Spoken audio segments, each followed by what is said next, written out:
Chhota Rajan interrogation is our top focus story on the broadcast. He is being questioned at the CBI headquarters at a secure location by RAW, IB, CBI and a team of the Delhi police. And he is giving out details of Dawood Ibrahim's empire in India and some of his activities in Pakistan. Some of this would be of great help to investigating agencies and also to intelligence agencies. Now, sources privy to this investigation have told India Today, Chhota Rajan has also named some police officers he claims he is aware of who allegedly are on Dawood Ibrahim's payroll. Sources have also said that Chhota Rajan named some retired police officers who, according to him, act as a bridge between the D company and top officials of the Mumbai police, some who are still serving.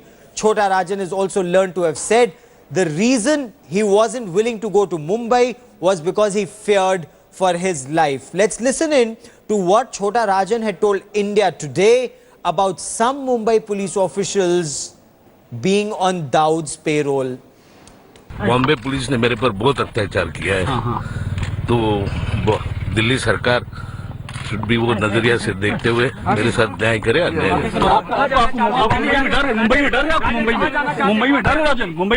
Mumbai में कुछ लोग police Dawood के साथ मिलकर काम, दाऊद से मिले हुए पुलिस वाले।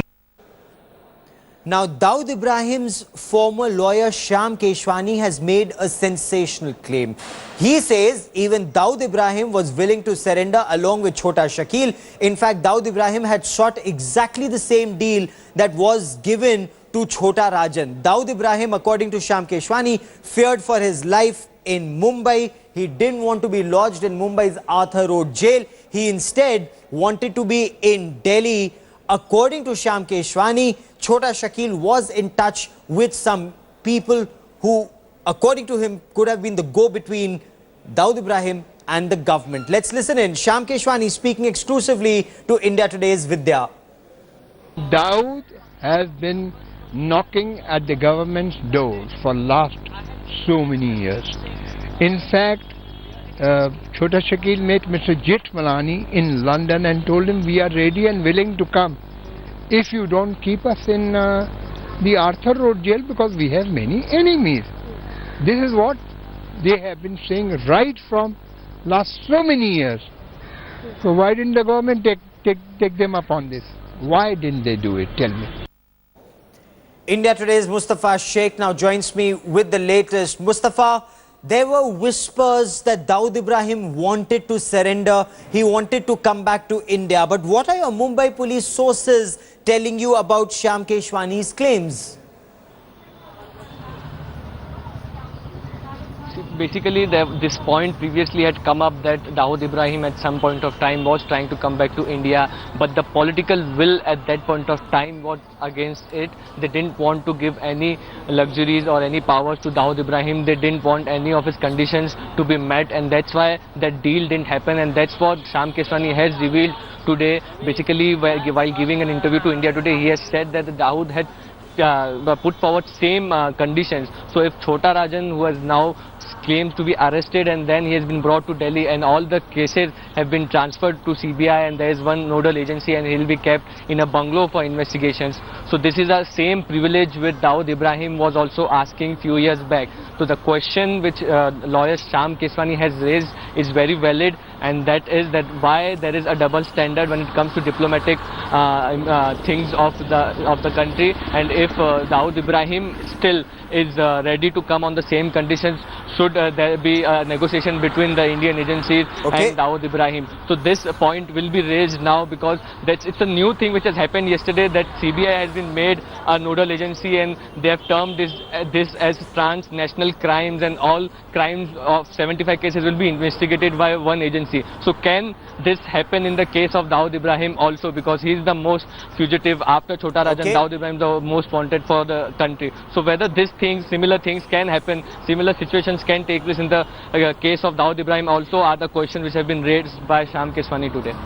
Okay, keep tracking that story. I will come back to you for more. There, of course, is a difference between Dawood Ibrahim and Chhota Rajan. Dawood Ibrahim is a designated global terrorist and an international terror financer who's working along with Lashkar-e-Taiba and Pakistan's notorious inter-services intelligence to destabilize India. But moving on, now TV Today is the only news channel to have spoken to Chhota Rajan on camera. That of course was in the year 2000 when Chhota Rajan was still in his prime and controlling an empire that spread across parts of Southeast Asia. Let's listen in to that exclusive interview. आप पर 14 तारीख की रात को एक बहुत प्राणघातक हमला हुआ। आपको क्या लगता है ये हमला आप पे किसने करवाया और किस कारण से करवाया? ये हमला मुझ पर दाऊद इब्राहिम ने किया है और इसलिए किया है कि मैं उसके अगेंस्ट हूँ। वे सभी लोग जानते हैं, सारी दुनिया जानती है कि जब से ब्लास्ट हुआ हम लोग दोनों अलग अलग हुए हैं।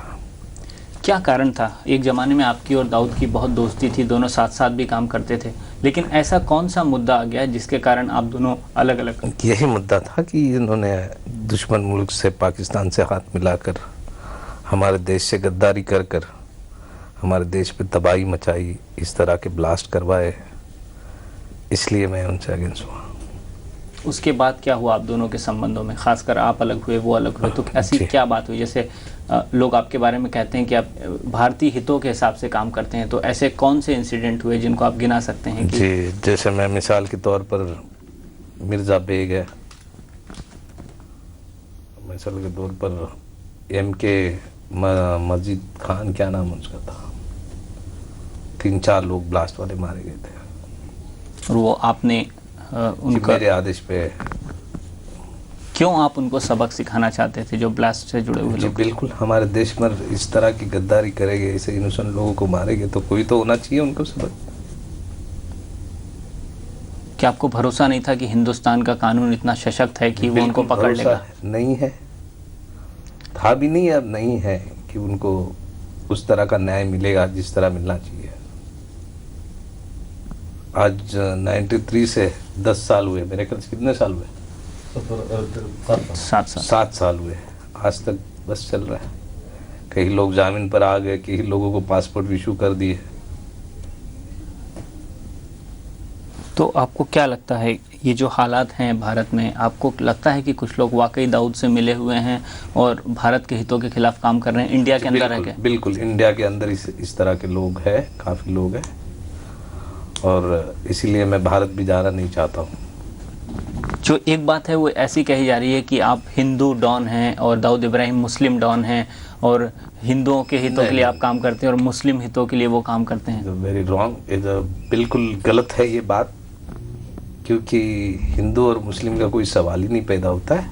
ये राइट्स, क्योंकि मुस्लिम्स, मेरे ग्रुप में भी मुस्लिम्स 20-25% मुस्लिम्स हैं और वो लोग भी उनके अगेंस्ट लड़ते हैं। और ऐसे भी नहीं है कि हमने हिंदू को नहीं सबक सिखाई है। जो एडिशनल वो जो थापा थे, मिसाल के तौर पर ये हिंदू थे, उन पर भी हमला हुआ था। लेकिन मतलब हिंदू या मुस्लिम्स का यहाँ सवाल नहीं आता है, यहाँ सवाल आता है कि हमारे देश से जो गद्दारी करेगा उसे हम सबक सिखाएंगे। आपने कहा था 3-4 दिन पहले कोर्ट में कि आप शायद भारत वापस जाना चाहें। आप अभी कह रहे हैं शायद जाना बोला था, मगर उस वक्त मैं थोड़ी स्थिति में भी, गंभीर स्थिति में था। तो क्या कारण है कि आप भारत वापस नहीं जाना चाहते? क्या आपको एप्रीहेंशंस हैं? मतलब क्या आपको लगता है कि भारत जाने से क्या गड़बड़ हो सकती है? भारत जाने से मुझे लगता है कि मैं सेफ नहीं रहूँगा। दाऊद के हाथों बिके हुए लोग वहाँ पर कई पोस्टों पे बैठे हुए और मेरी मौजूदगी का फ़ायदा उठाकर ये किसी भी हद तक पहुँच सकते हैं, धोखा हो सकता है। आपने अंडरवर्ल्ड की दुनिया में कदम कैसे रखा? कैसे आपको लगा कि मतलब देखिए, क्या इंसान हालात की थे? तकदीर कहाँ लेके जाती है,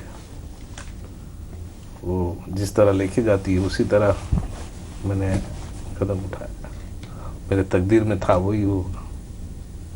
क्या आपको लगा था, मतलब जब आप इस दिशा में चले थे तब आपको लगा था कि आप एक अंडरवर्ल्ड का एम्पायर संभालेंगे? नहीं, ऐसे कुछ हो नहीं था, but man has but one destiny. Underworld के बारे में ऐसा सोचा जाता है, पैसा, लूटमार और जिसको बोलते हैं फिरौती और ड्रग व्यापार, तो हकीकत क्या है? आपके बारे में भी कहा जाता है कि आप कई सारे इस तरह की चीज़ों से जुड़े हुए हैं। मैं बिल्कुल लूटमार या ड्रग्स की ना मैं करता हूँ, ना ही मैं करूँगा, और इसके बिल्कुल मैं खिलाफ हूँ। हाँ, मेरा बिजनेस ये है कि जो डिस्प्यूटेड लैंड है उनको मैं, जो डिस्प्यूटेड लैंड कोई किसी का हक छीन लेता है उनको हक दिलाना, उस पर अपना कमीशन लेना, कोई लैंड खरीदना, कोई लैंड बेचना, उस तरह से मतलब मैं पैसा इकट्ठा करता हूँ। आप कितनी बहुत सारी कंट्रीज़ में रहते हैं, भारत से कई टाइम से बाहर हैं, तो भारत से अलग रह के आप अपना एम्पायर कैसे संभालते हैं? जी, फ़ोन, फैक्स, इंटरनेट ज़रिए संभालते हैं। जब दाऊद से, जब आप बॉम्बे ब्लास्ट की प्लानिंग हो रही थी तो वो एक लंबी प्लानिंग होगी, उस दरमियान आप दाऊद के साथ थे, तो क्या आपको उस वक्त भनक लगी थी कि ये लोग भारत के खिलाफ ऐसी कोई साजिश कर रहे हैं? नहीं, अगर भारत के खिलाफ ऐसी साजिश अगर हो, मेरे को ज़रा भी भनक लगती तो मैं इंडिया गवर्नमेंट को इत्तला करता या ये होने से मैं रोकता। क्या आपको लगता है कि दाऊद इब्राहिम और ISI दोनों मिलकर भारत के खिलाफ कई तरह के काम अंजाम दे रहे हैं? बिल्कुल, किस तरह? बिल्कुल। ये जॉली नोट अपने देश में लाना, ये वहाँ की मिनरल्स लोग को नेपाल के ज़रिए, जैसे मिर्ज़ा बेग था, ये नेपाल के ज़रिए हिंदुस्तान में अंदर कराना। आपको क्या भारत लौटने का मन करता है? कभी मन करता है कि आप इस, मतलब ये जो हालात हैं उनको छोड़ के एक बिल्कुल नॉर्मल इंसान की तरह? बिल्कुल लगता है, क्यों नहीं। और भारत की मिट्टी की खुशबू लेने में तो बड़ी मुझे आशा है उस चीज़ की, बट क्या करेंगे हमारे देश की इस तरह की हालत देखकर, और मुझे पता है कि उधर मुझे न्याय नहीं मिलेगा, वहाँ मुझे धोखा होगा, तो वहाँ पर जाने का कोई सवाल ही पैदा नहीं होता। हिंदुस्तान के कानून की नज़र में पुलिस वाले कहते हैं आप क्रिमिनल हैं, आप कहते हैं कि आप देश के लिए कुछ कर रहे हैं, तो इसमें आपको दोनों में अंतर नहीं लगता? देखिए, मैं नहीं कहता हूँ, लोग कहते हैं, दुनिया कहती है, बट मिसाल के तौर पर मैं जो बोला, जैसे मिर्ज़ा बेग है, ब्लास्ट लोग है, अगर मैं ये देश के हित में नहीं करता हूँ तो फिर क्या करता हूँ? आप कहते हैं कि हिंदुस्तान में आपको न्याय मिलने की आशा नहीं है, फिर भी आप हिंदुस्तान की भलाई के लिए ये क्यों करते हैं? आई लव माई कंट्री, मैं अपने देश से प्यार करता हूँ, और मुझे ये नहीं देखना है कि मेरा देश मुझे क्या देगा, मैं देश के लिए क्या कर सकता हूँ, वो कितनी हद तक कर सकता हूँ, मैं करूँगा, करते रहूँगा, मरते दम तक करते रहूँगा। आपको क्या लगता है जो अभी फ़िलहाल जैसे मुंबई पुलिस आई, मुंबई पुलिस के केसेस हैं, और जो दूसरी जगह से है कि राजन को वापस इंडिया लाओ, राजन को वापस इंडिया लाओ, तो इन सब हालात में आपको क्या लगता है, कैसे आप देश के सामने अपनी एक छवि रखेंगे जो ये कहे कि मैंने देश के खिलाफ कभी कोई काम नहीं किया है? ये जो केसेस चल रहे हैं उनके बारे में क्या है कि कहते हैं कि हत्या के भी हैं, एक्सटॉर्शन के भी हैं? जी, ये एक्सटॉर्शन के केस मेरे खिलाफ होंगे तो वो करेंगे, है ही नहीं। मैं खुद लोगों को वो करता हूँ, कई लोग ऐसे हैं जो हमारे नाम से एक्सटॉर्शन करते हैं, ये इस चीज़ का फ़ायदा उठाते हैं। और जो हत्या के मुकदमे हैं, जो है बस उनको नाम करना होता है, वो लेके जाती है, भाई राजन के आदमी है, पैसे मांगे। और जो हत्या के मुकदमे हैं आप पे, जो 2-3-4 मुकदमे हैं, कौन से? हत्या के भी कुछ मुकदमे, उन्होंने कुछ हत्या में आप मास्टरमाइंड हैं और इस तरह के उन्होंने कुछ इल्ज़ाम भी लगा रखे हैं जो देश के अगेंस्ट है, जैसे मिर्ज़ा बेग है या जैसे ब्लास्ट वाले एक्यूज है, उसके पीछे मैं ज़रूर आदेश दिया हूँ और दूंगा।